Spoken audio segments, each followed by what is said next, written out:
نبی کریم صلی اللہ علیہ وآلہ وسلم کا جب ظاہری دنیا سے پردہ فرمانے کا وقت آیا، اس وقت آپ صلی اللہ علیہ وآلہ وسلم کو شدید بخار تھا۔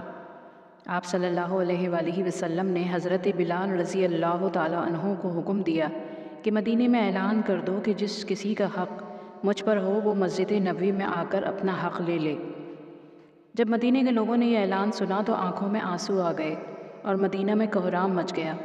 سارے لوگ مسجد نبوی میں جمع ہو گئے۔ صحابہ کرام کی آنکھوں میں آنسو تھے، دل بے چین و بے قرار تھا۔ نبی کریم صلی اللہ علیہ وآلہ وسلم آئے۔ آپ کو اس قدر تیز بخار تھا کہ آپ صلی اللہ علیہ وآلہ وسلم کا چہرہ مبارک سرخ ہوا جا رہا تھا۔ نبی صلی اللہ علیہ وآلہ وسلم نے فرمایا، اے میرے ساتھیوں، تمہارا اگر کوئی حق مجھ پر باقی ہو تو مجھ سے آج ہی لے لو۔ میں نہیں چاہتا کہ میں اپنے رب سے قیامت میں اس حال میں ملوں کہ کسی شخص کا حق مجھ پر باقی ہو۔ یہ سن کر صحابہ کرام کا دل تڑپ اٹھا۔ مسجد نبوی پہ آنسوؤں کا ایک سیلاب بہہ پڑا۔ صحابہ رو رہے تھے لیکن زبان خاموش تھی کہ اب ہمارے آقا ہمارا ساتھ چھوڑ کر جا رہے ہیں۔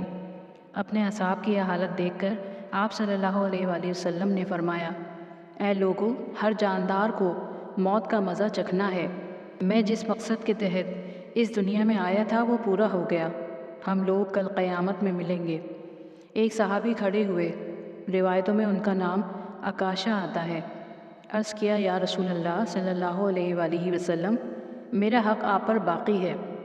آپ جب جنگ احد کے لیے تشریف لے جا رہے تھے تو آپ کا کوڑا میری پیٹھ پر لگ گیا تھا، میں اس کا بدلہ چاہتا ہوں۔ یہ سن کر حضرت عمر رضی اللہ عنہ کھڑے ہو گئے اور کہا، کیا تم نبی کریم صلی اللہ علیہ وآلہ وسلم سے بدلہ لوگے؟ کیا تم دیکھتے نہیں کہ آپ بیمار ہیں؟ نبی صلی اللہ علیہ وآلہ وسلم سے بدلہ نہ لو۔ یہ سن کر آپ صلی اللہ علیہ وآلہ وسلم نے فرمایا، اے عمر، اسے بدلہ لینے دو، اس کا حق ہے۔ اگر میں نے اس کا حق ادا نہ کیا تو اللہ کی بارگاہ میں کیا منہ دکھاؤں گا؟ اس لیے مجھے اس کا حق ادا کرنے دو۔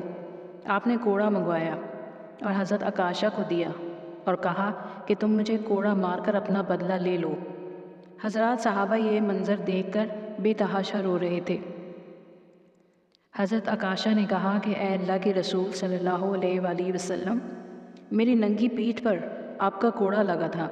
یہ سن کر نبی کریم صلی اللہ علیہ وآلہ وسلم نے اپنا کرتا مبارک اتار دیا اور کہا کہ لو، تم میری پیٹھ پر کوڑا مار لو۔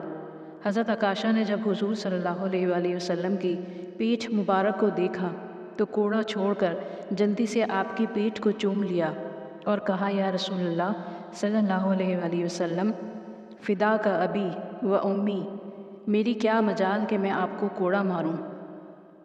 میں تو یہ چاہتا تھا کہ آپ صلی اللہ علیہ وآلہ وسلم کی مبارک پیٹھ پر لگی مہر نبوت کو چوم کر جنت کا حقدار بن جاؤں۔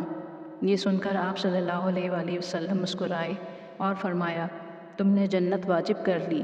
سبحان اللہ۔ اے اللہ، ہمیں بھی نبی کریم صلی اللہ علیہ وآلہ وسلم سے سچی محبت کا جذبہ عطا فرما۔